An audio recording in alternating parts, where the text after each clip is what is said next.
بسم اللہ الرحمن الرحیم کل نفس ذائقۃ الموت ثم الینا ترجعون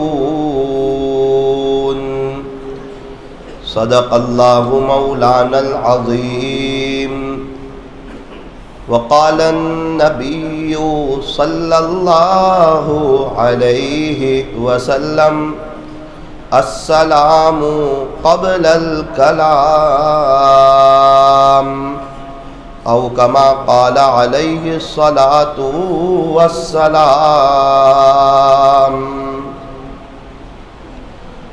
بزرگان محترم اور عزیز نوجوانوں، پیارے نبی حضرت محمد الرسول اللہ صلی اللہ علیہ وسلم نے ارشاد فرمایا کہ السلام قبل الکلام، بات کرنے سے پہلے سلام کرو، بات کرنے سے پہلے سلام کرو۔ اتنا ہے کہ جس کو سلام کیا جا رہا ہے وہ مسلمان ہو، پھر آپ اس کو جانتے ہو یا نہ جانتے ہو۔ آج کل سلام تو کرتے ہیں مگر جان پہچان والوں سے کرتے ہیں، انجان آدمی سے جو بیچارہ مسلمان ہے اس کو عام طور پر سلام نہیں کرتے، اگر کرتے ہیں تو 12 میں سے 2 کو، پورے دن میں 12 آدمی ہمارے آمنے سامنے سے گزر رہے ہیں، صرف 2 کو سلام کرتے ہیں۔ اصل میں اس کو پتہ نہیں ہے کہ سلام کتنا بڑا امن و امان کا اور شانتی کا پیغام ہے، اور سلام کے ذریعے سے محبتیں پھیلتی ہیں، نفرتیں ختم ہوتی ہیں، سلام کے ذریعے سے نیکیاں ملتی ہیں۔ یہ آخرت کو بنانے کا بڑا زبردست اور قیمتی اور بہترین وظیفہ ہے۔ سلام میں پہل کرنے والا کبر سے بری ہے۔ صحابہ کرام کے زمانے میں سلام بہت عام تھا، ہمیں بھی حکم دیا کہ افشوا السلام بینکم، خلاصہ یہ کہ تم آپس میں سلام کرو۔ کیا ملے گا؟ دیکھو سلام بہت بڑی چیز، السلام علیکم، ہم سامنے والے کو کہہ رہے ہیں کہ بھائی اللہ تعالیٰ آپ کو بہت سلامت رکھے اور خوشحال رکھے، یہ اسلام ہے۔ ورحمت اللہ، چلو صرف سلامتی نہیں، اب اللہ کی رحمتیں بھی آپ پر ہو، ایک رحمت پوری دنیا والوں کے لیے کافی ہے، اور ڈائریکٹ اس کو کہہ رہے ہیں کہ آپ پر اللہ کی رحمتیں ہوں۔ وبرکاتہ، سارے ٹینشن اس لیے ہے کہ برکت نہیں ہے، برکت ہو تو سارے ٹینشن ہی ختم ہو جائے۔ جس دروازے سے برکت آتی ہے دوسرے دروازے سے سارے ٹینشن ختم ہو جاتے ہیں۔ برکت کس کو کہتے ہیں؟ ایک چھوٹے بچے نے اپنے ابو سے کہا کہ ابو برکت کسے کہتے ہیں؟ گھر کے حمام میں لے گئے اور گیزر بتایا اور کہا کہ بیٹا 27 سال ہوئے ابھی تک یہ بند نہیں ہوا، خراب نہیں ہوا، ابھی تک گرم پانی دیتا ہے، اس کو کیا کہتے ہیں؟ فرمایا اس کو برکت کہتے ہیں۔ اور جب تک اللہ کے نام پر دیتے رہو گے نا دل کھول کر کے، انشاءاللہ برکت ہوتی رہے گی۔ دل کھول کر کے دینا چاہیے اللہ کے نام پر۔ ابھی صدقۃ الفطر دینے کی جب باری آتی ہے تو افسوس، صد افسوس، ہمارے درمیانی درجے کے مالدار جو مسلمان ہیں اور مالدار جو مسلمان ہیں وہ بھی گیہوں والا دے دیتے ہیں صدقۃ الفطر، حالانکہ ان کو پڑھنا چاہیے کہ اللہ کے نبی کون سا صدقۃ الفطر دیتے تھے۔ بھائی گیہوں بھی دے سکتے ہیں، گیہوں کی قیمت بھی دے سکتے ہیں، جو بھی دے سکتے ہیں، جو کی قیمت بھی دے سکتے ہیں، کھجور بھی دے سکتے ہیں، کھجور کی قیمت بھی دے سکتے ہیں، کشمش بھی دے سکتے ہیں، کشمش کی قیمت بھی دے سکتے ہیں۔ ہاں گیہوں 2.25 کلو دینا ہے، اور اگر دینا ہے جو، اگر دینی ہے کھجور، اگر دینی ہے کشمش تو وہ 3.5 کلو دینی ہے۔ یوں فرمایا اگر کشمش کے اعتبار سے صدقۃ الفطر نکالو گے تو اچھے والی کشمش ابھی 3.5 کلو 1400 روپے کی بنتی ہے۔ کتنے روپے کی بنتی ہے؟ 1400 روپے کی۔ اب کسی غریب کو دے رہے ہیں، پتہ چلا 1400 روپے اس کو دے دیے 1-2 دن پہلے، عید سے پہلے، وہ خوشحال ہو گیا، اس کے کپڑے بھی آ گئے، اس کی سینڈل بھی آ گئی، اس کی ٹوپی بھی آ گئی، فرمایا کہ دعا دینے لگا۔ ہمارے بچے تو بہت اچھی طرح عید کے دن کی خوشیاں منا لیتے ہیں. کتنے غریب کے بچے ایسے ہوتے ہیں کہ ان کے پاس عید کے دن پہننے کے لیے کپڑے نہیں ہوتے. میں جانتا ہوں ایسے لوگوں کو. اور یاد رکھنا ان میں سے اکثر وہ ہوتے ہیں جو بتاتے نہیں ہیں. اگر ان کے پاس پہننے کے لیے کپڑے ہیں تو ان کی بھی ایک خواہش ہوتی ہے کہ عید کے دن ہمارے گھر میں بھی شیرخرما بنے, عید کے دن ہمارے گھر میں بھی اچھا کھانا بنے. اللہ کا واسطہ ان غریبوں کا خیال کرو. اگر ایک دن صدقۃ الفطر ہم زیادہ نکالیں گے ہمیں فرق نہیں پڑے گا, یہ غریبوں کو بہت بڑا فرق پڑے گا. تھوڑی سی زیادہ رقم ان کے لیے بڑی رقم ہوتی ہے. عید کی خوشیوں میں وہ بھی شامل ہو جائے, عید کی خوشیاں ان کو بھی نصیب ہو, وہ بھی اپنے بچوں کو کچھ عیدی دے سکے. ان کے ہاتھ میں پیسے ہو تو دیں گے نا, بیچاروں کے ہاتھ میں پیسے ہی نہیں ہوتے. اس لیے فرمایا کہ اچھے والی کشمش 3.5 کلو 1400 روپے کی. میری تو رائے تھی دلی کہ اگر کوئی مالدار ہو, صاحب حیثیت ہو, اللہ تعالیٰ نے اس کو نوازا ہو, تو وہ کم سے کم اپنا صدقۃ الفطر تو یہ 1400 والا نکالے. چاہے فیملی کا تھوڑا سا کھجور والا نکال لے, جو والا نکال لے. اور کھجور کی قیمت ہوتی ہے اچھے والی کھجور کی 1050 روپے. کتنی؟ 1050 روپے 3.5 کلو کی. اور جو کی قیمت ہوتی ہے 280 روپے. کتنی؟ 280. اچھی والی کی بات کر رہا ہوں میں, گھٹیا والی کی بات نہیں کر رہا ہوں. اور گیہوں کی قیمت ہوتی ہے 77 روپے. اب 80 سمجھ لو, 3 روپے زیادہ. جھکتا ہوا تولنا چاہیے. کتنے روپے؟ 80 روپے. ویسے تو ہم جو کھاتے ہیں اس اعتبار سے نکالنا ہے, اگر اچھے والی کی بھی نکال لے تو بہتر بات ہے. اگر کوئی گیہوں کے اعتبار سے صدقۃ الفطر نکالنا چاہے تو اچھے والے 2.25 کلو گیہوں کی قیمت کتنے روپے؟ 80 روپے. اور جو کی قیمت 3.5 کلو کے 280 روپے. اور کھجور کی 3.5 کلو کی قیمت 1050 روپے. اور کشمش دراکس کی جو سوکھی آتی ہے, کشمش کی 3.5 کلو کی قیمت 1400 روپے. اللہ تبارک و تعالی ہمیں صحیح معنوں میں صدقۃ الفطر نکالنے کی توفیق عطا فرمائے. مالدار لوگ اپنے بچوں کی طرف سے, سب کی طرف سے کوشش کریں, گھر والوں کی طرف سے صدقۃ الفطر نکالیں. بہت سے لوگ ایک صدقۃ الفطر نکالتے ہیں, سمجھتے سب کی طرف سے کافی ہو گیا. ایسا ہوتا نہیں ہے. ہر صاحب نصاب آدمی, اور اس میں سال کا گزرنا بھی ضروری نہیں ہے کہ وہ مال ایسا ہو جس پہ سال گزرا ہو. نہ ابھی آپ کے پاس مال ہے اور اس میں بہت سی چیزوں کا حساب آتا ہے. خیر اس کا وقت نہیں ہے, لیکن نیت کرو کہ صدقۃ الفطر ابھی جمعہ کے بعد ہی دے دیں گے, تاکہ اگر کسی غریب کو کوئی چیز لینی ہو تو وہ آسانی سے لے سکے. کچھ کپڑے لینے ہو تو لے سکے, کچھ عید کا سامان لینا ہو تو لے سکے, کچھ میٹھا بنانے کا سامان لینا ہو تو لے سکے, اپنے گھروں میں خوشیوں کی کوئی چیز لا سکے, اپنے بچوں کے لیے کچھ کور بنا سکے. صرف مالداروں کی عید نہیں ہے, فرمایا کہ یہ غریبوں کی عید ہے. اللہ تعالیٰ نے صدقۃ الفطر کا ایک نظام چلایا تاکہ مالدار بھی اچھی طرح عید گزار سکے اور ایک غریب آدمی بھی اچھی طرح عید کا دن گزار سکے. تو اصل بات بتانی ہے وہ یہ ہے کہ آج کی جو رات ہے نا, اس کو کہتے ہیں انعام کی رات, لیلۃ الجائزہ, انعام کی رات. انعام کی رات, عیدی ملنے کی رات, مزدوری کا بدلہ ملنے کی رات. ایک آدمی 1 مہینے کے لیے مزدوری پر گیا, کتنے روپے ملیں گے؟ بولے 15,000 روپے. کب ملیں گے؟ بولے جب مہینہ ختم ہوگا تب ملیں گے. تو فرمایا کہ رمضان کے روزے, رمضان کی تراویح, قرآن شریف کی تلاوت, دیگر نوافل. یوں فرمایا کہ آج کی رات اللہ انعام دینے والے, عیدی دینے والے, لیلۃ الجائزہ, آج کی رات انعام کی رات ہے. کچھ راتیں ایسی ہیں جس میں دعائیں قبول ہوتی ہے, 5 راتیں ایسی ہیں جس میں آج کی رات بھی ایسی ہے جس میں دعائیں قبول ہوتی ہے. جاگنے والے 21, 23, 25, 27, 29 کی رات جاگ لیتے ہیں, وہ تو اللہ کی محبت میں جاگنا چاہیے. اصل یہ ہے کہ انعام کی رات جاگنا چاہیے, اللہ سے عیدی لینی چاہیے, اللہ کو منانا چاہیے. اس لیے آج کی رات کو بہت اہمیت دیں. پوری رات اللہ کی محبت میں جاگ کر کے, عبادت کر کے, اس کو منا کر کے, دعائیں کر کے اللہ کے سامنے گزارنی چاہیے. تو نیت کرو کہ انشاءاللہ ثم انشاءاللہ آج کی رات ہم پوری رات اللہ کی عبادت کریں گے انشاءاللہ.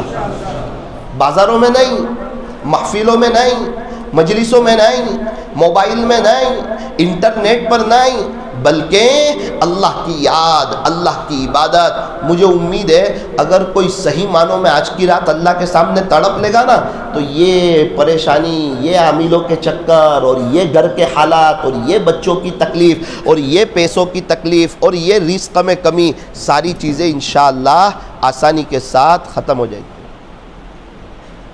اللہ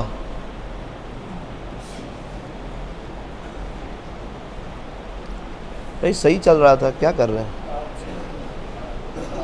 نہیں وہاں سے کچھ کر رہے ہیں. اللہ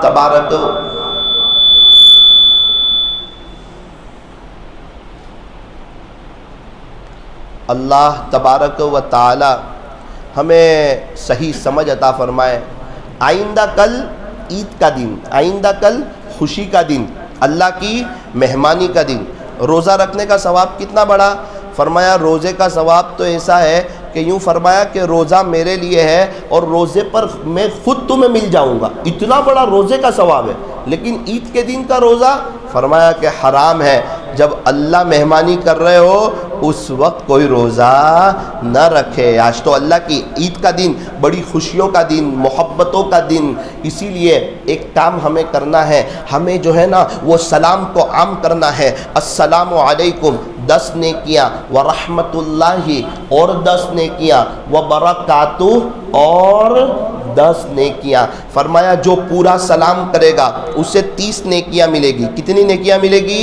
30 نیکیاں ملے گی. جو 50 آدمیوں کو سلام کرے گا اسے 1500 نیکیاں ملے گی. اور یہ روپیے پیسے اور پاؤنڈ ڈالر کی بات نہیں چل رہی ہے، یہ نیکیوں کی بات چل رہی ہے. نیکیاں ہوتی ہے اللہ کی طرف سے ملنے والی چیز، آخرت کی کرنسی. بڑے خوش نصیب ہیں وہ حضرات جو نیکیاں کماتے ہیں، جو آخرت بناتے ہیں، اپنے اللہ کو راضی کرتے ہیں. افسوس اس وقت ہوتا ہے باپ بیٹے سے بات کرتا ہے سلام نہیں کرتا، ماں بیٹی سے بات کرتی ہے سلام نہیں کرتی، بھائی لوگ فون پہ بات کرتے ہیں، بولتے ہیں اپنے تو بار بار ملتے رہتے ہیں. ارے تم ہی لوگ تو زیادہ پریشان ہو، تیرے ابو بھی، تیرے اماں بھی، ماں بھی اور بیٹی بھی. تم آپس میں سلام ہی نہیں کرو گے تو پریشان رہو گے نا. ایک دوسرے کو سلامتی کی دعا دو، امن و امان کی دعا دو، رحمتوں کی دعا دو، برکتوں کی دعا دو. فرمایا سلام کو آپس میں پھیلاؤ، اس سے نفرتیں کم ہوتی ہے، محبتیں بڑھ جایا کرتی ہے. اللہ تعالی ہم تمام کو سلام کو عام کرنے کی اللہ ہمیں توفیق اور سعادت نصیب فرمائے. ایک تو یہ بات بتانی تھی. دوسری یہ بات آپ کے سامنے رکھنی تھی کہ ہمیں چاہیے کہ ہم دین کے مطابق اپنی زندگی کو گزارے. جس کی بھی زندگی میں دین ہوگا نا وہ کامیاب ہوگا. اللہ تعالیٰ اس کو دنیا میں آخرت میں دونوں جگہ ہر حال میں اللہ اس کو کامیاب کریں گے. فرمایا جس کی زندگی میں دین ہوگا وہ تو کامیاب ہوگا اور جس کی زندگی میں دین نہیں ہوگا وہ ناکام ہوگا. خدا کے یہاں کامیابی کا دار و مدار اے سی پر نہیں، بنگلوں پر نہیں، شو روم پر نہیں، بچوں کے انجینئر، ڈاکٹر اور وکیل اور پروفیسر بن جانے پر نہیں، بینک بیلنس پر نہیں، عزت شہرت اور دولت پر نہیں. خدا کے یہاں کامیابی کا جو مدار ہے وہ دینداری پر ہے. صحابہ دیندار تھے، سارے ہی کامیاب تھے. اللہ والے دیندار تھے، نیک لوگ تھے، پیارے نبی کی نقل اتارنے والے تھے، سارے ہی کامیاب تھے. فرمایا اے لوگو تم بھی نیک بن جاؤ، توبہ کر کے اللہ کی طرف آ جاؤ. وہی بڑا ہے، وہی بڑی طاقت والا ہے، وہی بڑی قدرت والا ہے. سارے خزانوں کا مالک وہی ہے. تمہیں خوشیاں بھی دے گا، بہاریں بھی دے گا، عزت بھی دے گا، پیس آف مائنڈ بھی دے گا، چین سکون بھی دے گا، برکتیں بھی دے گا، رحمتیں بھی دے گا، اپنا قرب بھی دے گا اور سکون کی دولت سے مالا مال بھی کرے گا. ضرورت اس بات کی ہے کہ ہم سچے پکے اللہ کے ہو جائے. دنیا میں الگ الگ کیٹیگری کے لوگ ہوتے ہیں. کچھ لوگ 50 روپے میٹر والا کپڑا پہنتے ہیں، کچھ 100 روپے میٹر والا پہنتے ہیں، کچھ لوگ ایسے ہوتے ہیں جو 40,000 روپے میٹر والا بھی پہنتے ہیں. تو الگ الگ کیٹیگری ہوتی ہے. اسی طرح دین کے اعتبار سے کچھ لوگ ایک کیٹیگری والے ہوتے ہیں جو پورے ہی اللہ کے ہوتے ہیں، پورے ہی اللہ کے. وہ بزنس کاروبار وغیرہ کرتے ہیں، دنیا کے کام کرتے ہیں، اس سے منع نہیں ہے، لیکن وہاں بھی ان کا دل آخرت کی طرف اٹکا رہتا ہے. جھوٹ نہ ہو جائے، دھوکہ نہ ہو جائے، تانا نہ ہو جائے، کوئی غلطی نہ ہو جائے، آخرت برباد نہ ہو جائے، اللہ ناراض نہ ہو جائے. ہمیں ایک ہی زندگی ملی ہے، وہ بھی فانی ہے. ہمارے کئیوں کے ماں باپ چلے گئے، دادا پردادا چلے گئے، چومو میں رہنے والا 100 سال 150 سال پہلے والا ابھی کوئی نہیں ہے. 100-150 سال کے بعد ہم، ہماری فیملی، بچے انشاءاللہ سب کنومن مٹی کے نیچے ہوں گے، اور یہ ہمارے گھر، مکان، زمین، جائیداد، یہ سب چیزوں پر قیامت آنے والی ہے. اور خالی ہاتھ ہمیں دنیا سے جانا ہے. کفن میں جیب نہیں، قبر میں الماری نہیں. یہ دنیا دل لگانے کی جگہ نہیں ہے. اللہ سے ملاقات کرنی ہے. یوں فرمایا صرف اچھے اعمال کام آئیں گے، نیک اعمال کام آئیں گے. نیک بچے ہوں گے تو پڑھ پڑھ کے بخشیں گے. اگر نیک بچے نہیں ہوں گے تو جس طرح آج ہم اپنے پردادا کے لیے 10 روپیہ ایصال ثواب نہیں کرتے، یہ بچوں کے بچے ہمارے لیے ایصال ثواب نہیں کریں گے. ہم قبر میں ایک ایک سبحان اللہ کے لیے تڑپتے رہیں گے. کوئی قبرستان آنے والا نہیں ہوگا، ایصال ثواب کرنے والا نہیں ہوگا، پڑھ کے بخشنے والا نہیں ہوگا. ان کو ان کا گھر پیارا، ان کو ان کی فیملی پیاری، ان کو ان کا بزنس پیارا، ان کو ان کی انگلش کی پڑھائی پیاری، ان کو ان کی دستخط پیاری، ان کو 1 کروڑ کے 5 کروڑ بنانا پیارے. یہیں پر زندگی کا خاتمہ ہوگا.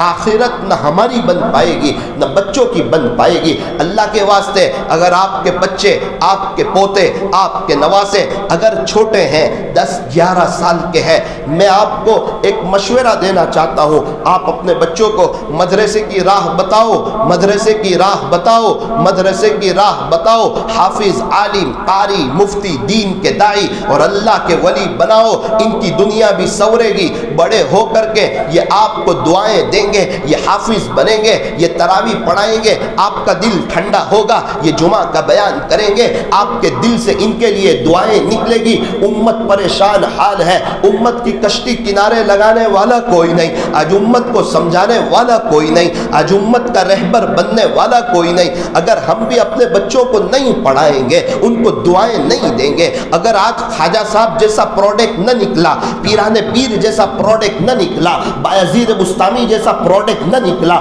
جنید بغدادی جیسا پروڈکٹ نہ نکلا، فضیل بن عیاض جیسا پروڈکٹ نہ نکلا، بشر حافی جیسا پروڈکٹ نہ نکلا، تو یہ امت کی رہبری کون کرے گا؟ یہ امت کو کون سمجھائے گا؟ یہ سارے لوگ جو ہے نا، یہ مدرسوں کی برکت ہے، یہ مدرسوں کی برکت ہے. ہمیں نماز پڑھانے والے مدرسے والے، تراویح پڑھانے والے مدرسے والے، کان میں اذان دینے والے مدرسے والے، اور جنازے کی نماز پڑھانے والے مدرسے والے، غسل کرانے والے مدرسے والے، یہاں بیٹھ کر بیان کرنے والے مدرسے والے، کتاب لکھنے والے مدرسے والے، ہمیں صحیح رہبری کرنے والے مدرسے والے، رمضان کے روزوں کے بارے میں بتانے والے مدرسے والے، مدرسہ چلانے والے مدرسے والے، خانقاہ چلانے والے مدرسے والے، دین کے تقریباً سارے کام سنبھالنے والے ایک حد تک مدرسے والے. حضرت جی مولانا الیاس صاحب مدرسے کا پروڈکٹ، حضرت جی مولانا یوسف صاحب مدرسے کا پروڈکٹ، حضرت جی مولانا انعام الحسن صاحب مدرسے کا پروڈکٹ، حضرت شیخ زکریا رحمۃ اللہ علیہ مدرسے کی برکت. مدرسے کو معمولی نہ سمجھو، معمولی نہ سمجھو، معمولی نہ سمجھو.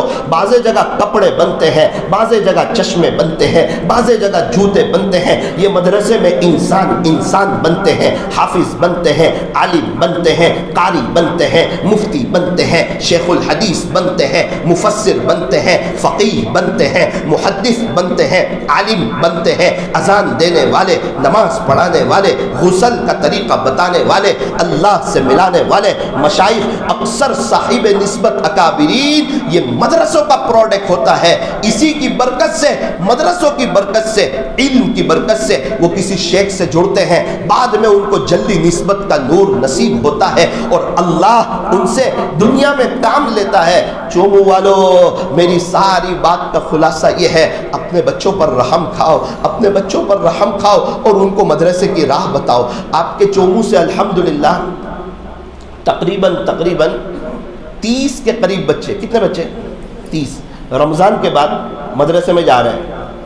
گجرات کے قریب ایک جگہ ہے، سورت کے قریب نواپور، اس کا مشورہ انشاءاللہ آج عصر کے بعد ہوگا۔ عصر کے بعد مجلس نہیں ہوگی، 80 مرتبہ درود شریف پڑھیں گے اور اس کے بعد وہ اعتکاف والے کمرے میں ان کا مشورہ ہے۔ تو آپ کے دل میں بھی بات آتی ہے، گھر میں بات رکھو، مشورہ کرو کہ بھائی ہمارا بچہ حافظ عالم بھی بنے اور انگلش میڈیم کی اچھی پڑھائی بھی کرے، وہاں پر ساری پڑھائی بھی ہے۔ اگر وہ 5ویں کلاس پڑھ رہا ہے تو 6ٹھی کلاس سے اس کو انگلش میڈیم میں داخل کریں گے، 6ٹھی پڑھ رہا ہے تو 7ویں سے داخل کریں گے۔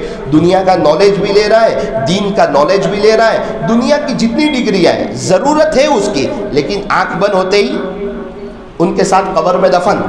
اور آخرت کی جتنی ڈگریاں ہیں آنکھ بند ہونے کے بعد اس کی صحیح معنوں میں ابتلا ہوتی ہے۔ اللہ تعالی ہمیں عمل کی توفیق عطا فرمائے، صحیح سمجھ عطا فرمائے۔ میں یہ عرض کر رہا تھا کہ جس کی زندگی میں دین ہوگا وہ کامیاب ہوگا اور جس کی زندگی میں دین نہیں ہوگا وہ ناکام ہوگا۔ اکثر دین زندگی میں آتا ہے ماں باپ کی تربیت کے نتیجے میں۔ اس وقت اگر اس وقت ماں باپ کی تربیت ہو جائے تو دین ایسا آتا ہے کہ وہ بچہ زمانے کا بہت بڑا اللہ کا ولی ہو جاتا ہے۔ جیسے حضرت خواجہ قطب الدین بختیار کاکی رحمت اللہ علیہ، ان کو جب بھی روٹی کی ضرورت ہوتی تو ان کی امی کہتی کہ بیٹا اللہ سے دعا کر دے، تو اللہ سے 2 رکعت پڑھ کے دعا کر اور یہ کباٹ میں چیک کرنا، اللہ تیرے لیے روٹی رکھوا دیں گے۔ تو وہ 2 رکعت نماز پڑھ کے دعا کرتا، ماں جلدی سے کباٹ میں جا کر کے روٹی، ایک جو کچن ٹیبل پر جو کباٹ تھا اس پر روٹی رکھ دیتی۔ وہ دعا کر کے دیکھتا کہ الحمدللہ اللہ نے میرے لیے روٹی بھیج دی، وہ روٹی کھا لیتے۔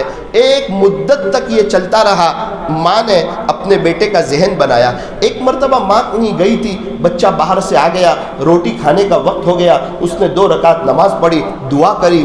ماں کو یاد آیا کہ یار میرا بیٹا قطب الدین بختیار کاکی وہ تو روزانہ دعا کرتا ہے، میں پیچھے سے روٹی رکھ دیتی ہوں۔ ماں نے اللہ کے سامنے رونا شروع کیا، اللہ میں اتنی جلدی گھر نہیں جا سکتی، اگر آج اس نے دعا کی اور اس کو روٹی نہ ملی، اس کا یقین آگے پیچھے ہو جائے گا، میرے مالک تو کچھ مدد کر دے، میں ماں ہونے کے ناطے کوشش کر رہی ہوں اس کا یقین بنے، یہ اللہ والا بنے۔ آج تو 11 سال کے بچوں کے ہاتھ میں موبائل اور 16 سال میں کہیں دل لگا دیتے ہیں، 20 سال میں اپنی مرضی کی شادی کر لیتے ہیں اور 2 سال کے بعد بیوی کے ہو جاتے ہیں۔ ماں باپ روتے روتے تھکتے نہیں ہیں اور ماں باپ کے سروں میں دم کر رکھا ہے، لیکن پھر بھی اپنے بچوں کو پڑھانے کے لیے، دیندار بنانے کے لیے، نیک بنانے کے لیے تیار نہیں ہے۔ پوری زندگی تڑپتے رہیں گے، سسکتے رہیں گے، بلکتے رہیں گے، وہ سب کے لیے تیار ہے، لیکن اپنے بچوں کو نیک بنانے کے لیے آج ماں باپ تیار نہیں۔ یہ بہت بڑے افسوس کی بات ہے۔ ماں باپ تو یہ تو شرٹ پینٹ پہناتے ہیں، جینس ٹی شرٹ پہناتے ہیں، ان کے انگریزی بال کٹواتے ہیں، ورنہ کتنے نیک ماں باپ ہیں۔ آپ ان کے بچوں کو دیکھو، فرشتے جیسے نورانی چہرہ، سر کے اوپر ٹوپی، ان کا اسلامی لباس، ان کی ازار ٹخنوں سے اوپر۔ بچے کو پتا ہے کہ بچپن سے میری یہی لائن ہے، بڑے ہو کر مجھے ہیرو نہیں بننا، کرکٹر نہیں بننا، آخرت کو برباد نہیں کرنا۔ میرے ماں باپ کی تربیت ہے، میرے ماں باپ چاہتے ہیں کہ میں صرف جمعہ کا مسلمان نہ لگوں، میں پورا ہر وقت مسلمان لگوں اور مجھے اس بات پر فخر ہو آئیے مسلم، میں پیارے نبی کا دیوانہ۔ جب جنید جمشید نہ شرمائے، جب سعید انور نہ شرمائے، جب انضمام الحق نہ شرمائے، جب محمد یوسف نہ شرمائے، جب ہاشم آملہ نہ شرمائے، وہ انٹرنیشنل لیول کے لوگ ہو کر کے ڈنکے کی چوٹ پر لوگوں کو بتائیں دیکھو ہم ہمارے نبی کو نہیں چھوڑ سکتے۔ اور آج کل کا 2 ٹکے کا مسلمان وہ سمجھتا ہے میں نبی کی نقل اتاروں گا تو لوگ میں ذلیل ہو جاؤں گا، ذلیل نہیں تو عزتوں کی چوٹیوں پر بیٹھ جائے گا، نبی کی نقل سے دور رہے گا نا۔ آج ثاقب کی بات اچھی طرح یاد رکھ لے، 2 کام بنانے جائے گا 4 کام بگڑیں گے، 4 کام بنانے جائے گا 8 کام بگڑیں گے۔ ہر آگے کا اسٹیپ ہارڈ آئے گا، ٹینشنوں والا آئے گا، پریشانیوں والا آئے گا، تو سمجھے گا کہ یہاں میرا کام ہوگا، خوشیاں ملے گی، تھوڑے دن کے بعد اور بڑا غم آئے گا۔ اللہ کے نبی کو ناراض کر کے نہ آج تک کوئی خوش رہ سکا، نہ کوئی بادشاہ خوش رہ سکا اور نہ قیامت تک کوئی خوشحال رہ سکا۔ الحمدللہ یہدیکم اللہ۔ اور قیامت تک کوئی خوشحال نہیں رہ سکے گا۔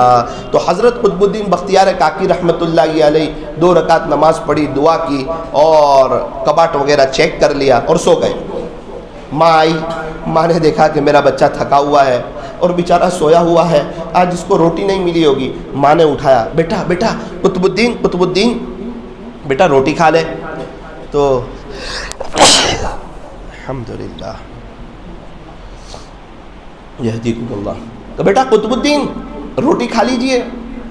تو کہا اماں میں نے تو کھا لی روٹی ہے، کیا بات کرتے؟ اماں آج تک روٹی بہت کھائی لیکن آج کی روٹی میں جو مزہ تھی وہ اس سے پہلے کبھی نہیں آئی۔ اللہ نے بھجوا دی جنت سے۔ اللہ دیکھتے ہیں کون ماں باپ بچوں کی تربیت کرنا چاہتے ہیں۔ آپ کو اللہ کا واسطہ رحم کرو، ان بچوں پر رحم کرو، ان کی تو آخرت برباد نہ کرو۔ ایک دن یہ قبر میں سوئے ہوئے ہوں گے، قبر میں جاتے ہی جنت کی کھڑکی کھلے، دعائیں دے کہ اللہ یہ سب میرے باپ کی تربیت کا نتیجہ ہے، اس کو جنت الفردوس دے دے۔ ورنہ یاد رکھنا، آپ میں سے کسی کو یاد ہے پردادا کے لیے 10 روپے دیے ہو؟ مجھے تو یاد نہیں، آپ میں سے کسی کو یاد ہے؟ کیا خیال ہے ہمارے بچوں کے بچے بھی ہمارے لیے کچھ نہ کریں؟ ایسا مت کرو، دنیا تو ان کو ان کے مقدر کی ملے گی۔ اللہ تعالی ہم کو صحیح سمجھ عطا فرمائے۔ تو صدقۃ الفطر نکالیں گے نا انشاءاللہ؟ آج کی رات عبادت کریں گے نا؟ اور مجھے 2 بات بتانی تھی، وہ 2 بات رہ گئی، لیکن خیر اس کا وقت نہیں ہے کہ رمضان کے آخر میں 2 کام کون سے کرنے چاہیے۔ اب انشاءاللہ ابھی 2:15 بجے جب مستورات کا بیان ہے، وہ آخری مجلس ہے اور اس کے بعد دعا ہو جائے گی تو کافی مستورات آئے گی۔ تو آپ میں سے جو حضرات اور جو مستورات آن لائن سن رہی ہے اس عاجز کی چینل پر، وہ بھی سن سکے گی انشاءاللہ۔ تو آپ حضرات میں سے بھی جو بیٹھنا چاہیں، 2:15 بجے بیان شروع ہو جائے گا نماز کے بعد فوراً۔ اس وقت حضرت قطب الدین بختیار کاکی رحمۃ اللہ علیہ کا کچھ مجھے ایک واقعہ بھی بتانا ہے اور یہ 2 باتیں بھی بتانی ہیں، اور مستورات اپنے شوہر کے ساتھ، بچوں کے ساتھ گھر میں کیسے رہیں، دینی ماحول کیسے قائم کریں، اس سلسلے میں بھی کچھ بات کرنی ہے۔ تو آپ بھی اپنے مستورات وغیرہ کو بھیجیں، اور اگر آپ بیٹھ سکتے ہو تو آپ بھی بیٹھنے کی کوشش کریں۔ اتنی بات صرف عرض کر دوں، بہت سے لوگ کہتے ہیں کہ مولانا ہم رزق کی وجہ سے پریشان ہیں۔ وہ ایک عمل لے لیں، فجر کی سنت اور فرض نماز کے درمیان 100 مرتبہ سبحان اللہ و بحمدہ سبحان اللہ العظیم و بحمدہ استغفر اللہ۔ یہ پیارے نبی نے ایک صحابی کو بتایا تھا عمل، صحابی کو اللہ نے بہت نواز دیا تھا۔ میں نے جن کو بتایا، جنہوں نے یقین کے ساتھ پڑھا تھا، اللہ نے ان کو بھی بہت نواز دیا۔ میں آپ کو بھی کہتا ہوں، آپ یقین کے ساتھ پڑھو، آپ مجھے دعائیں دو گے۔ ہمارے یہاں تو 1.5 مہینے پڑھ کے کہتے مولانا برکت نہیں ہوتی۔ دکان 20 سال سے چلائے گا، برکت ہو کہ نہ ہو، اور عمل 1.5 مہینے پڑھ کے کہے گا برکت نہیں ہوتی۔ ارے تو یقین کے ساتھ پڑھتا رہے، نبی کی بات پر تجربہ کرنے کا نہیں ہوتا ہے، عمل کرنے کا ہوتا ہے۔ ہو سکتا ہے اللہ پہلے ہی دن برکت دے دے۔ ہمارے صورت میں ایک آدمی نے مجھے بتایا کہ مولانا میں نے عمل پڑھا نا پہلے دوسرے ہی دن، تو میرا اے سی کا کام کاج ہے، تو 172 اے سی کا آرڈر آ گیا۔ کتنے اے سی کا؟ تو میں نے اللہ کا شکر ادا کیا۔ میں نے کہا کوئی پڑھے نہ پڑھے یہ ضرور پڑھے گا قیامت تک، اس کو نفع دکھ گیا نا سامنے، تو بھائی پڑھو گے۔ اچھا یاد نہ رہے تو یوٹیوب پر ہے، آپ لکھنا مالدار بننے کا وظیفہ، آگے میرا نام لکھ دینا ثاقب نوساری، آپ کو پورا یہ سننے کا مل جائے گا۔ اور آج عصر کے بعد کا وظیفہ 80 مرتبہ اللہم صلی علی محمد النبی الامی وعلی آلہ وسلم تسلیما۔ آج عصر کے بعد جو شخص اپنی جگہ بیٹھ کر کے 80 مرتبہ یہ درود شریف پڑھے گا، اللہ 80 سال کی عبادت کا ثواب عطا فرمائیں گے اور 80 سال کے گناہ معاف کر دیں گے۔ آج مجلس نہیں ہوگی، سب لوگ اپنی جگہ بیٹھ کر کے پڑھیں، موبائل میں دیکھ کر کے پڑھیں یا چٹھی میں لکھ لیں اور پھر پڑھیں، لیکن اس کو ضرور پڑھیں۔ اور اس کو پڑھنے کے بعد جو بچے مدرسے جانے والے ہیں، اعتکاف کے کمرے میں انشاءاللہ ان کی مجلس ہوگی۔ اور اگر کوئی عزت چاہتا ہے تو اللہ والوں کا مجرب وظیفہ آج مغرب کے بعد، یعنی جمعہ کے دن کا جو دن ختم ہوتا ہے اور سنیچر شروع ہوتی ہے، آج مغرب کے بعد یا معزو جو 41 مرتبہ پڑھے گا، اللہ والے کہتے ہیں اللہ تعالیٰ اس کو بہت عزتوں سے نوازیں گے۔ اس لیے اللہ کا شکر بھی ادا کرو کہ رمضان دیا، اور اللہ تعالیٰ سے خوب معافی بھی مانگ لو کہ جیسا گزارنا چاہیے ویسا نہ گزار سکے۔ اللہ تعالیٰ ہم تمام کو صحیح سمجھ دے دیں اور ہم لوگ سب دیندار نیک اللہ والے تقوی والے تہجد گزار پیارے نبی کی نقل اتارنے والے ہو جائیں۔ اللہ کریں کہ سارے نوجوان نیت کرے کہ ہم بہت جلدی چہرے پر داڑھی بھی رکھیں گے اور اسلامی لباس بھی پہنیں گے اور ازار ٹخنوں سے اوپر بھی رکھیں گے۔ اللہ تعالیٰ ہمیں عمل کی توفیق عطا فرمائے۔ سنتیں پڑھ لیجیے۔